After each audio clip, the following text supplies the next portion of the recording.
From early childhood, we can tell by touch whether an object is hot or whether it is cold. If you want to heat an object, you bring it in contact with a hot object, for instance, a flame. If you want to cool an object, you bring it in contact with a cold object. When objects are heated or when they are cooled, then, and the temperature changes, then some of their properties change. And those properties are called thermometric properties. Thermometric properties. One very characteristic thermometric property is that most substances, when you heat them, they expand. And when you cool them, they shrink. We'll talk more about it later. If you take a gas in a closed volume and you heat it, the pressure goes up.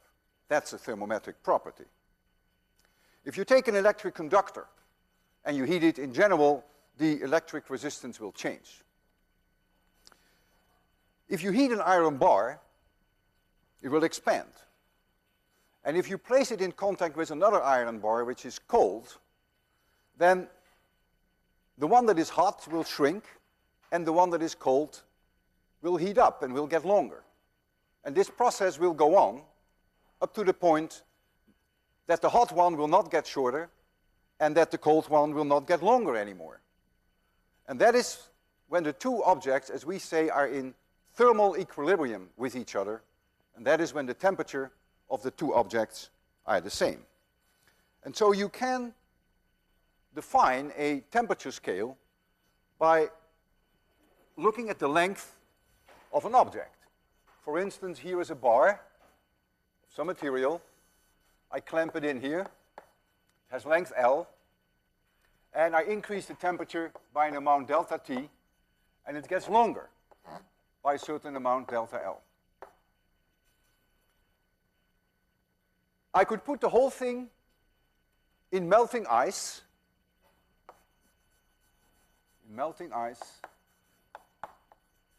And I could say, aha, the length then is L1.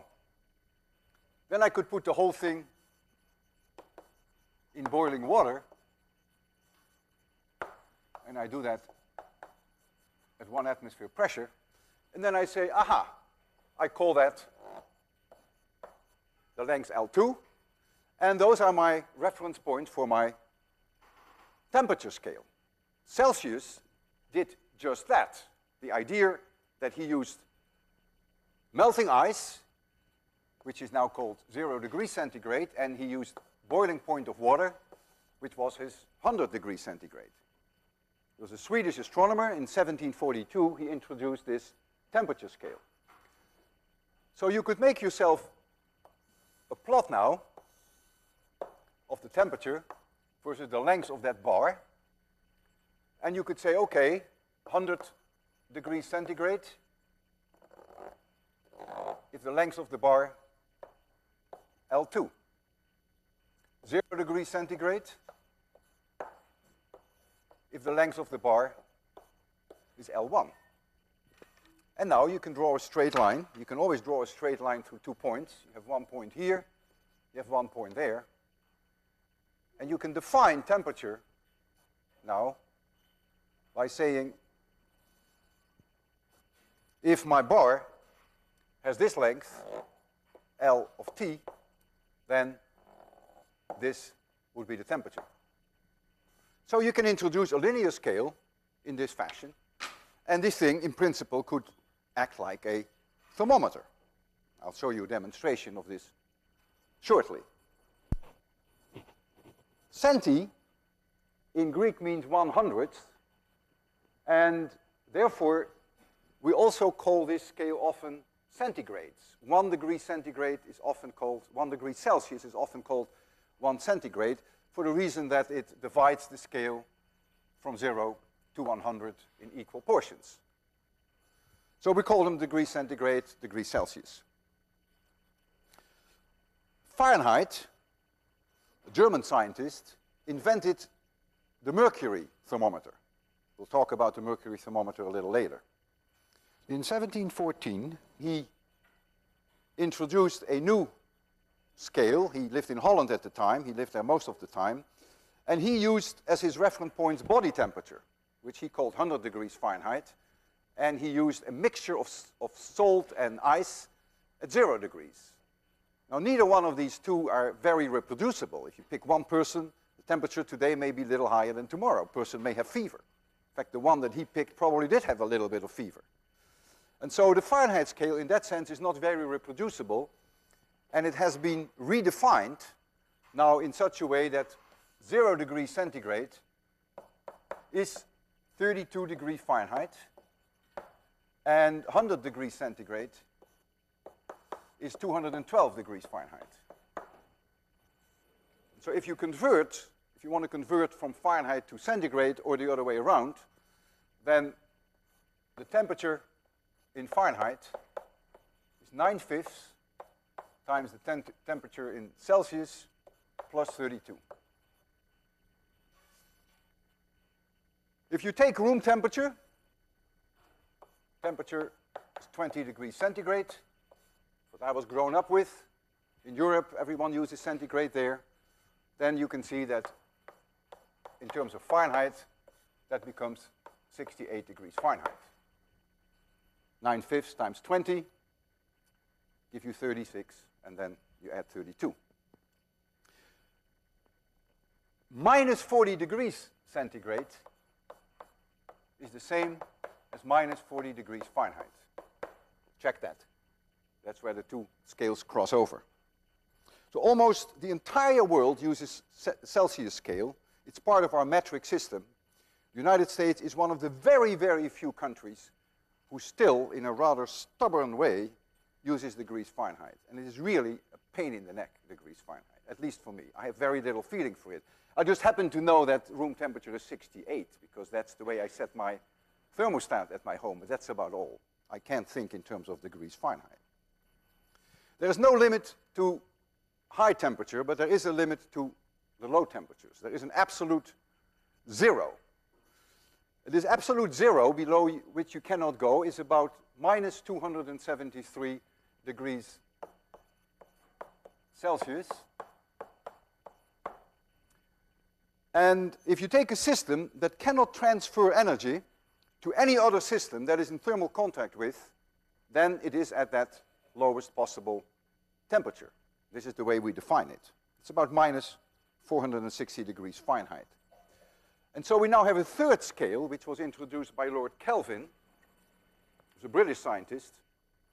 He did a lot of research on heat, and he introduced the absolute scale, whereby he uses the lowest possible temperature as 0 degrees Kelvin.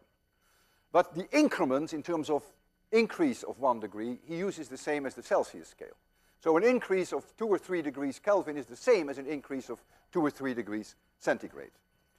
So if we now compare the three scales, Celsius, Fahrenheit, and Kelvin, then 20 degrees centigrade would be 68 Fahrenheit, and that would be 273.15 plus 20. Let's round it off and make it 293.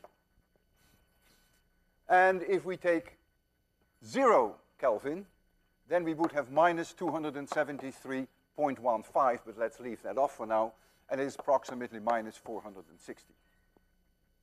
We will almost always work with degrees Kelvin in physics, and we will discuss that in more detail Friday. Most substances expand when you heat them. And if we start with an object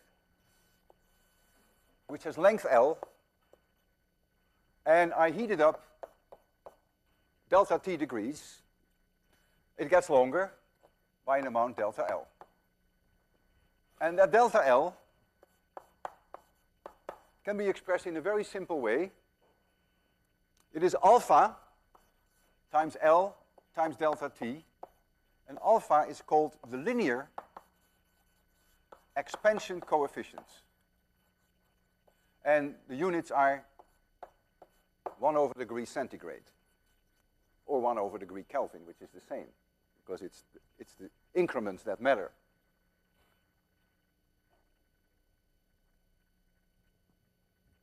The various values for alpha differ a great deal. I'll give you some values for alpha.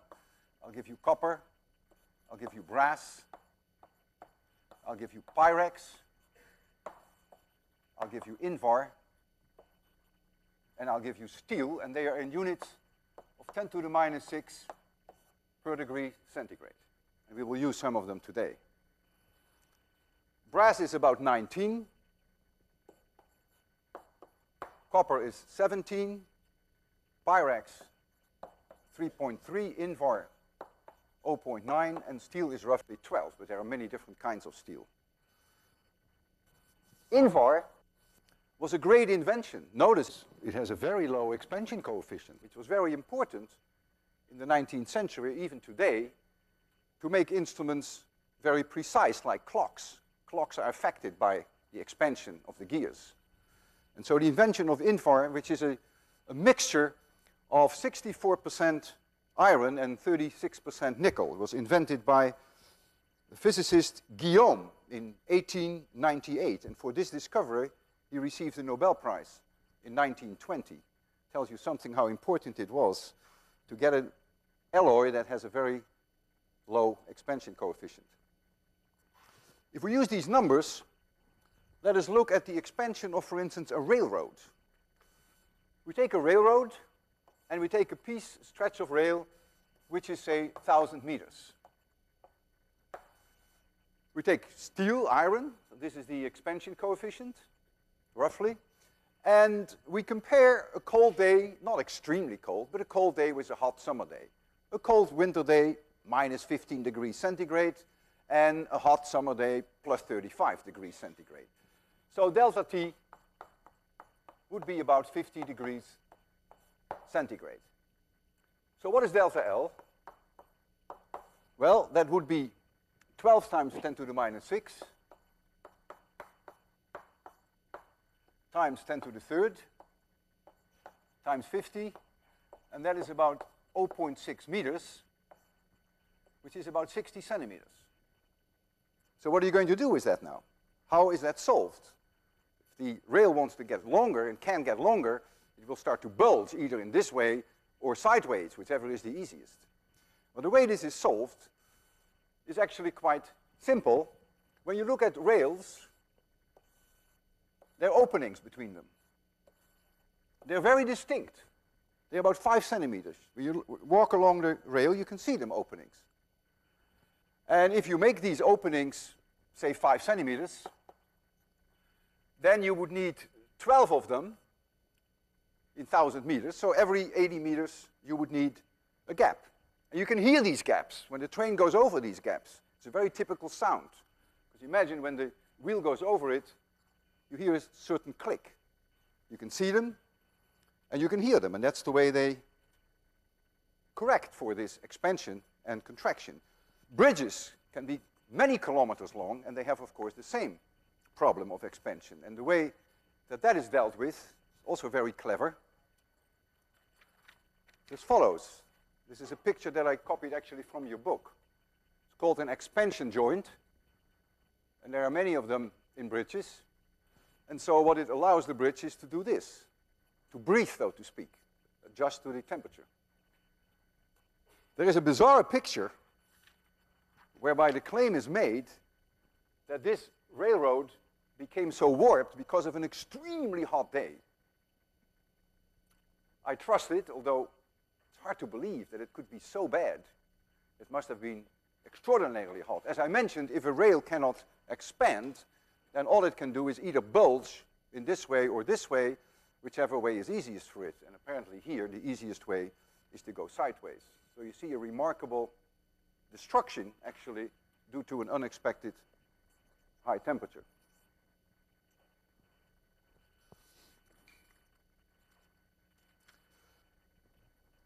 I have here a brass bar, which is about 36 centimeters long.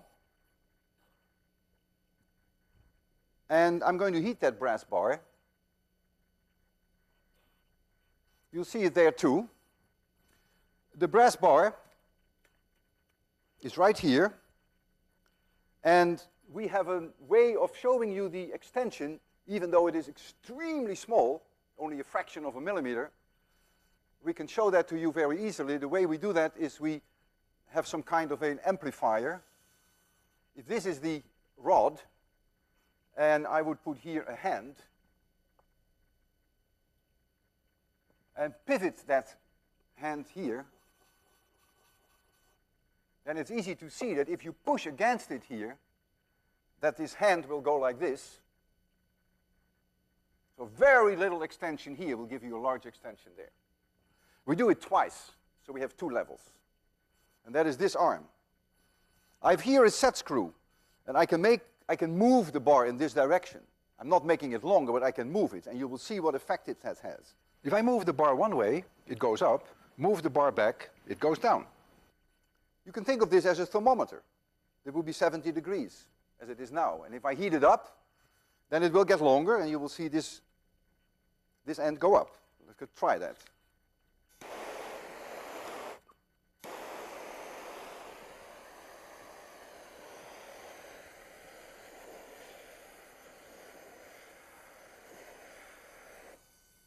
There it goes.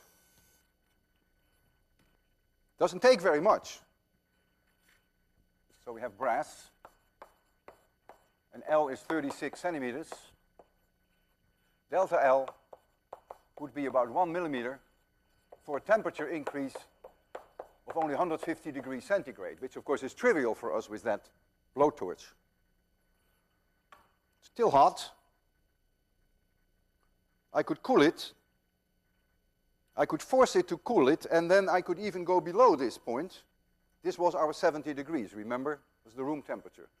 I can cool it with some liquid and see whether I can get it down quickly and even past this point, which would indicate that it is shorter than it was when the lecture started.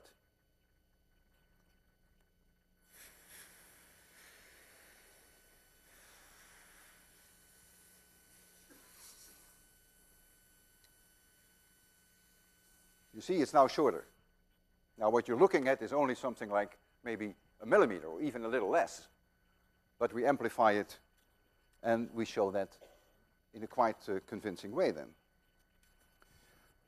A very important implication, an application of the expansion of metals is what we call bimetals.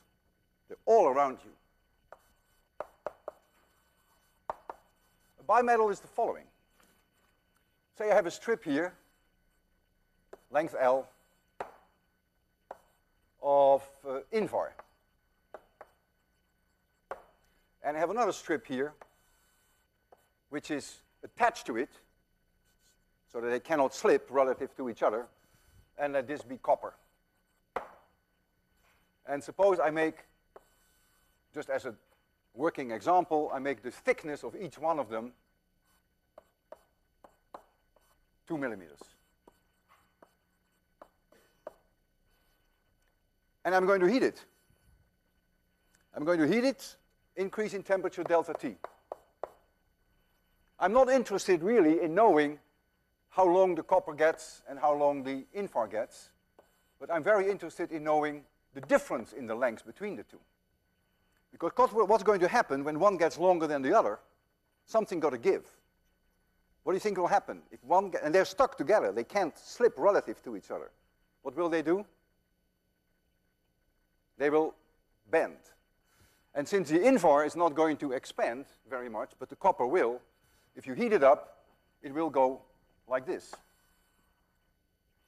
And we'll see that there are many applications of that. So what I'm interested in is really the delta L of the copper minus the delta L of the Invar. That's what I'm after. And that is the alpha of copper minus alpha of Invar times L times delta T. So it is the difference that matters. So the difference is 17 minus 1, so that is 16 times 10 to the minus 6 times L times delta T. And if I take a length of 10 centimeters and I increase the temperature by 100 degrees centigrade, then this difference, which you can easily calculate, is 0.16 millimeters. 0.16 millimeter. Very little. And yet, this one will curve substantially. For those of you who are mathematically oriented, I would advise you to make an attempt to calculate that. So you assume that it is a perfect circle. That's a reasonable approximation. And so you have an outer circle, which is longer by 0.16 millimeters than the inner one. And you try to solve and find what that d is. And I went through that exercise, and you want to do that too, perhaps, and I found that it's 4 millimeters, which for these dimensions. 4 millimeters. That's substantial. So this thing is being used for thermostats. You break and make a contact in a heating system, which could, for instance, be as follows. Here would be your bimetal, very schematically. You plug it in the wall here, your 110 volts. Here is your heater.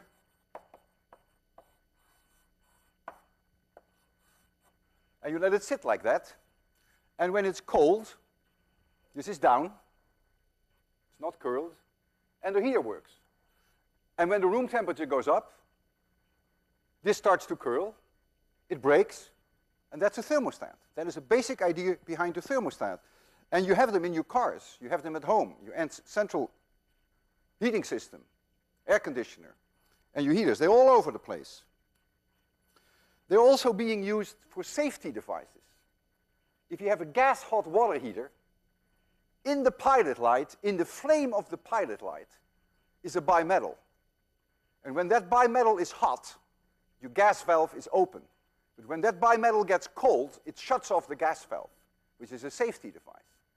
In fact, in Europe, all gas stoves are protected that way by law. Strangely enough, not in the United States, which is very surprising. If I open my gas valves at home of my stove, the gas will just come out.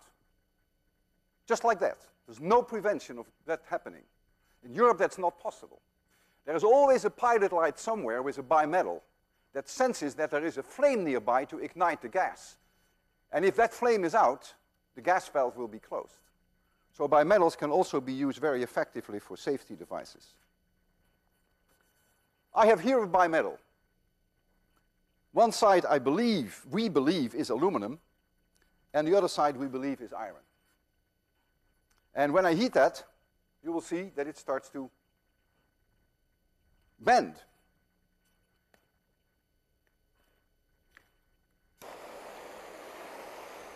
There we go.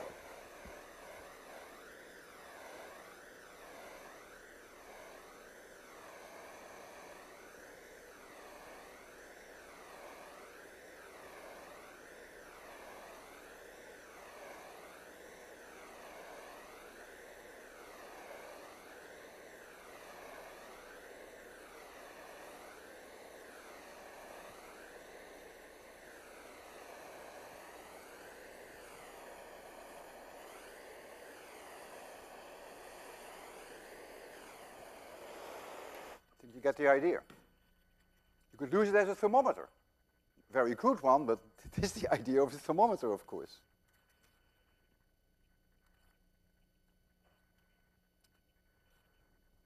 Mark Besset, who is the person who is preparing always these demonstrations in a fabulous way, told me he had at home a coffee maker. And the coffee maker is designed in such a way that there is a bimetal at the bottom of the water reservoir. You heat up the water reservoir, and when the water heats at a certain temperature, the bimetal opens and the water comes out, and it goes through the coffee. I'd like to show that to you. It's really cute.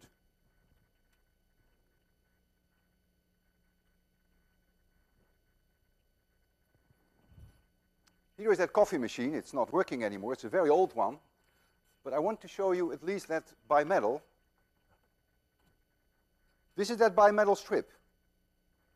Water goes in here, you heat it, and when it's hot enough, the bimetal lifts up, and you can see there is a hole there. This is the hole. And the water comes out, and when the bimetal is closed, then it closes off that hole. So it's an amazing, simple idea.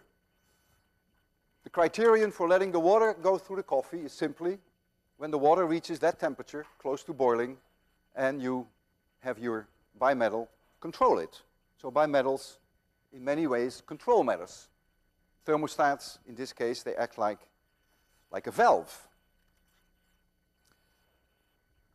Bimetals can be used as thermometers. In fact, the one that you see right here is driven exclusively by a bimetal. If you look in the back of this thermometer, and I will show that to you shortly because I broke one open for you, then it looks like this. There's a coil. This end of the coil is attached to the plastic casing. And here is the red hand. It's a pivot here. It's a red hand. So this is fixed. This cannot move. I heat it up. What will happen when I heat up? This is already a bimetal. It's already curved. But when I heat it up, it will tighten even more. It will curl up even more. And when this one curls up even more, it will go into this direction. So this is when the temperature increases. And when it, of course, gets colder, it will uncurl, and so here is cold. And that's what the whole thermometer is based upon. And in the back is this coil. And so I broke one open for you in order to make you see that coil.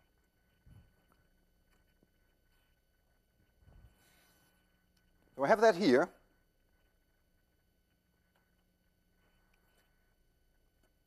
This is the part that is in the back, and this is that bimetal, the bimetal coil. This is the bottom part, this is the top, and this is just the hand that is attached to it.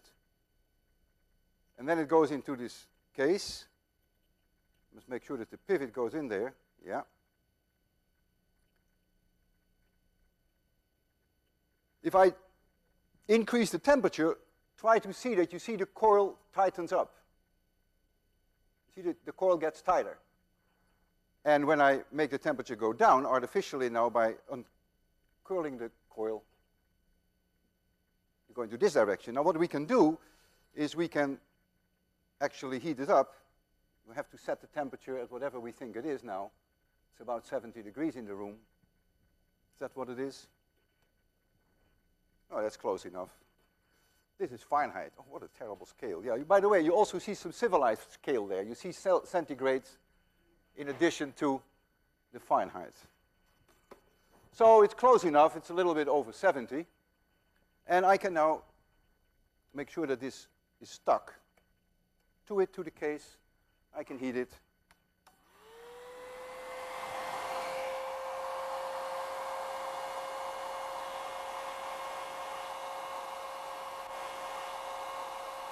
My metal tightens up more. So when I heat it, the bimetal tightens up more, and when I blow air over it, I can actually make it cool a little faster than it will otherwise.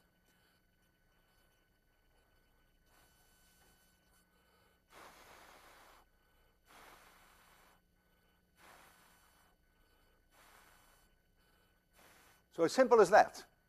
Very simple device with the bimetals have many, many applications.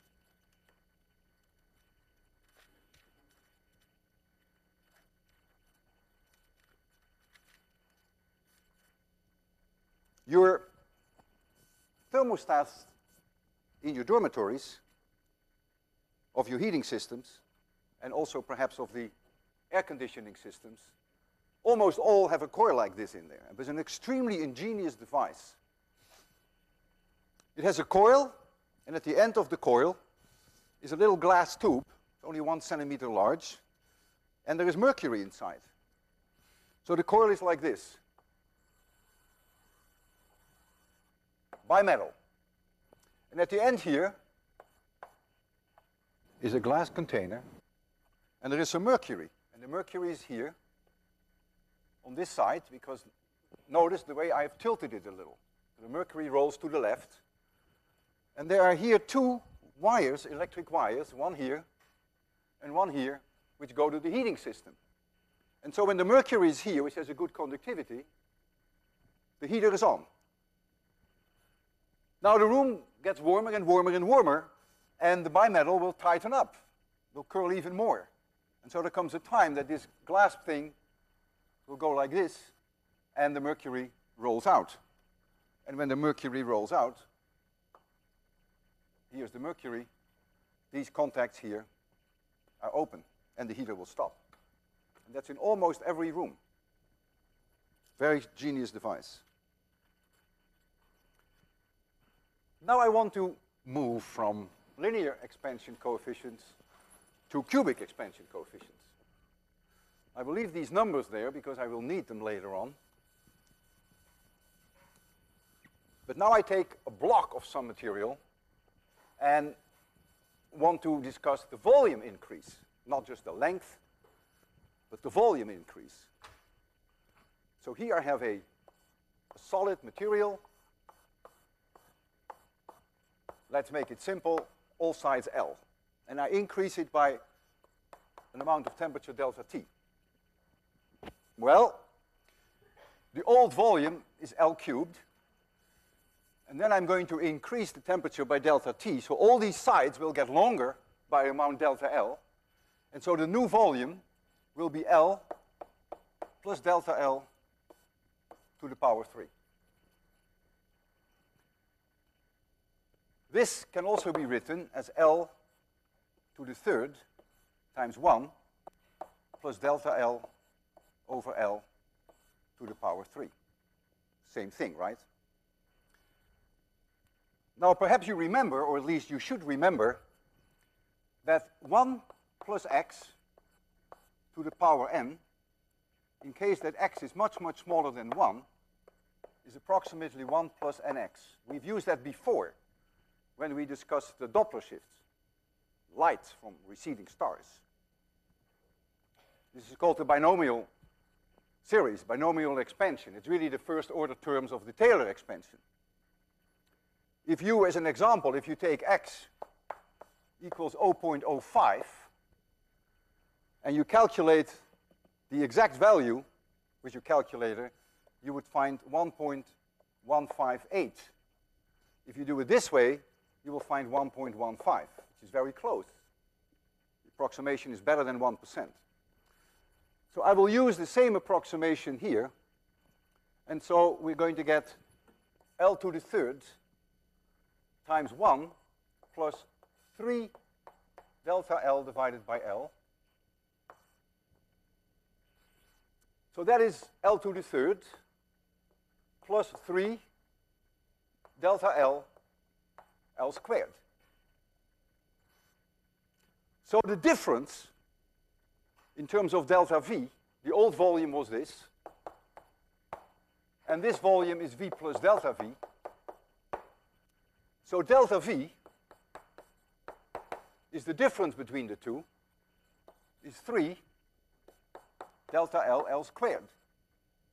But I know that delta L equals alpha times L times delta T. And so I can substitute that in here. And so I find that delta V equals 3 alpha times L squared times L, that is L cubed, times delta T. But L cubed was the old volume. And so I now find that delta V equals 3 alpha times the old volume times delta T. And this one is often called beta. Beta is the cubical expansion coefficient as opposed to the linear one. So you will say, well, big deal. I mean, why are you talking about beta? Because if we have the values for alpha, all we have to do if we go to a volume to make that beta 3 alpha, and we are in business. Well, when you have liquids, in general, you don't find in the tables values for alpha. So when you deal with liquids, for instance, mercury, which is the one that I want to use today, then you find that the cubic expansion coefficient is 18 times 10 to the minus 5 per degree centigrade. If I compare that with Pyrex, you have to take 3 times this value, so that's very roughly 10 to the minus 5. per degree centigrade. And so now you begin to smell the idea of a mercury thermometer. I put some mercury in Pyrex glass, and the Pyrex glass is not going to expand very much, but the mercury will. And then the mercury, which is in an enclosed environment, will have to expand, and it expands into my thermometer, and that's the way that we read the temperature. So here is a glass tube which is very, very narrow. All this is closed here, and let's say the radius here is only 0.1 millimeter. And here is a reservoir, mercury, just a working example, and suppose we take 1 cubic centimeter. Just simple numbers. Just want to show you the basic idea behind the thermometer. I'm going to increase the temperature of this mercury, say by 10 degrees. So delta T, 10 degrees centigrade. So by how much will this volume expand? Well, delta V equals beta, 18 times 10 to the minus fifths, times the volume, which is 1 cubic centimeter. Let me just put the volume in there. You may want to do it in cubic meters. I leave it up to you. Times the delta T. And you will find that the expansion in terms of cubic centimeters is 0.0018 cubic centimeters. See, if you leave V in cubic centimeters, which you can do, then you get your answer also in cubic centimeters, of course. You do not always have to work MKS. So this is an extraordinarily small increase in terms of its volume. However, the Pyrex is not expanding at all. You can just forget that for now. If you want to calculate how much it is, it's fine, but it is 18 times less. So the fact that this vessel gets a little larger, of course, is important, but I will just ignore that for now. And so I will just assume that all this mercury will be driven up here. And so if the mercury then changes its height by an amount delta H, and if this is a tube with a radius 0.1 millimeters, then this amount of mercury must be the same as pi r squared times delta H, which is the volume of the new column, the increase in the column. And so you take your 0.1 millimeters, and you will find that delta H, for this example that I chose, is 5.7 centimeters. That's huge. That's very easy to see. For 10 degrees increase in temperature, you get 5.7 centimeters. So for 1 degree centigrade, you would get 6 millimeters. It's very easy to see. And so that's the idea behind a mercury thermometer. I have a mercury thermometer here, but they're very hard to read. But I have one here. It's a medical one. It says oral, not to be confused. And I can stick it in my mouth and measure my temperature using this scale. It's easier for me to show you one that I have in my office, which also works on liquids. This one.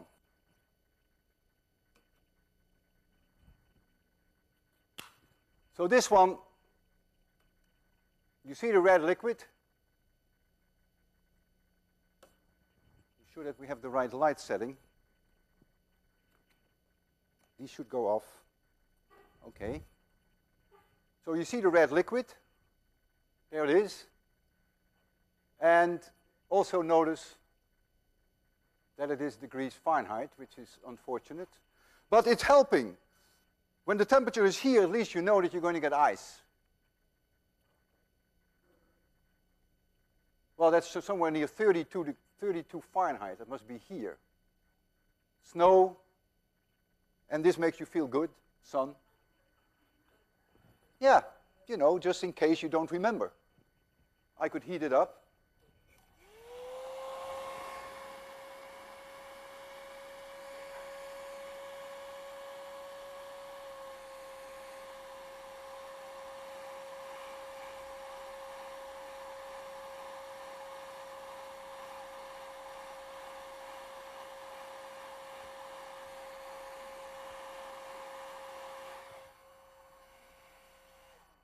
You always should be careful when you heat it up that you don't go too far, because the top of the thermometer is closed. In the case of a mercury thermometer, there is vacuum in here. And so if you, when I was a kid, I loved to do this, to take the medical thermometer of my parents and heat it up with a hairdryer, and then it would just burst through it. It would just break the glass, because the expansion is huge, the force, and it would just pop off. And I put it back and say nothing. And that can happen with this too. So it doesn't have an opening. It is not open. It's a closed thing. So you've got to be quite careful. There is a technique which is called shrink fitting. And shrink fitting is the following. You have a piece of metal. Let's take just a solid cylinder as a working example. And you have a ring. The ring could be itself a cylinder. This one, this opening, is smaller than this.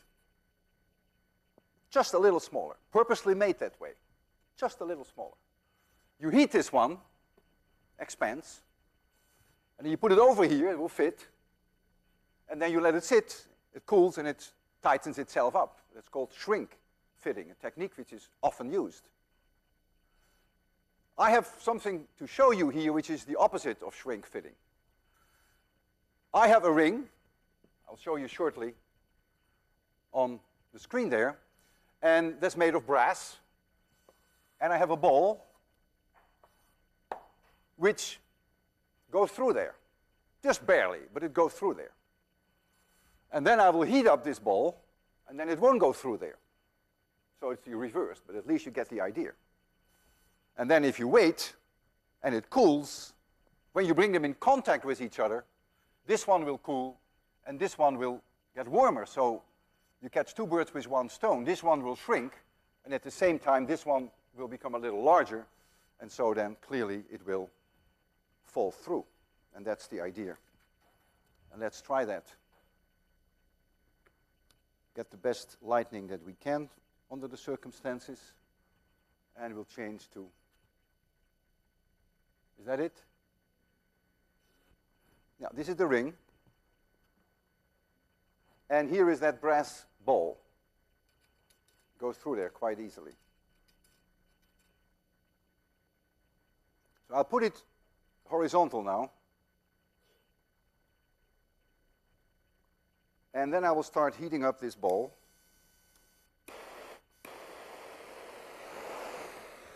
Here's the ball. It can't be too close to the ring, because then the ring will also be heated. And then, of course, if the two have the same temperature, then the ball will still go through.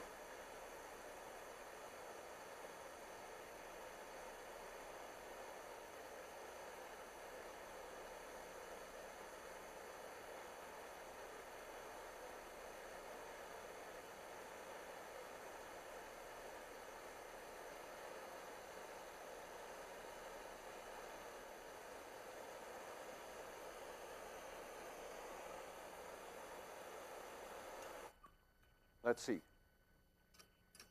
Now it doesn't want to go through. So we'll leave it like that, and we'll see what happens.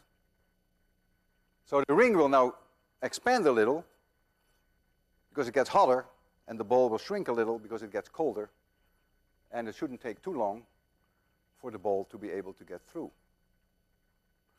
If I heat them both with the torch, then of course they will always be able to go through each other.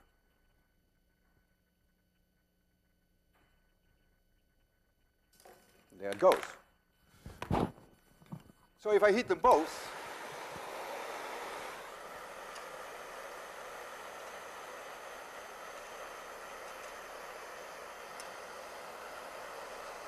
So they both expand. Since it's both brass, there is no differential expansion like with bimetals. Then no matter what you do, it will always be able to go through. It's only when I heat the ball and not the ring that you get the effect that it won't get through. It may actually get through now, still get through. Yeah. What I've left out of my discussions with you is water. Why have I not mentioned to you what is the expansion coefficient, the cubical expansion coefficient of water? Water is so important in our lives. Well, there is a reason why I left it out, because there's something very special with water. If you take 20 degrees centigrade water and you cool it, it shrinks. Normal behavior. Beta has a positive value.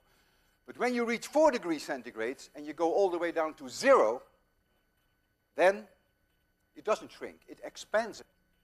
So in that range, from 0 degrees centigrade to 4 degrees centigrade, water has a negative value for beta. When you heat it, it shrinks, and when you cool it, it expands. And that makes water extremely unusual.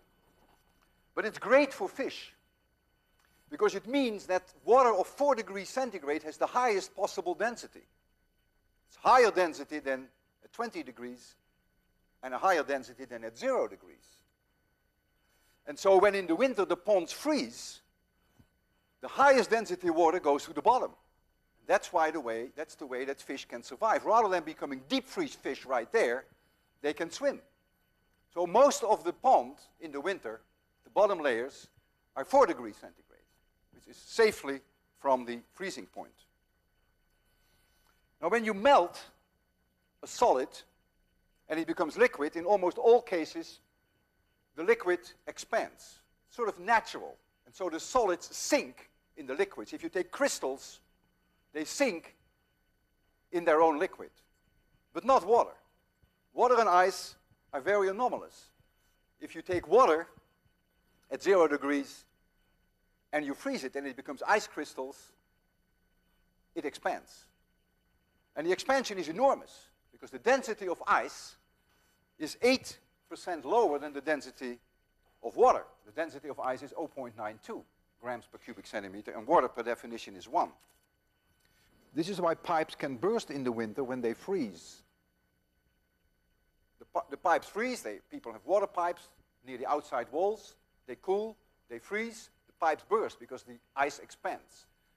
They're not aware of that, and in the spring when the water melts, when the ice melts, all of a sudden they have a flood because the pipe bursts. This is why the Titanic sank, because ice floats on water. Ice has a lower density. Without ice, floating, no icebergs. This is why you can skate on ponds, because ice is a lower density than water, so ice floats on water. The best way that I can demonstrate to you that ice floats is to treat myself and give myself a glass of something. Today it will be apple cider, and I have here some ice cubes.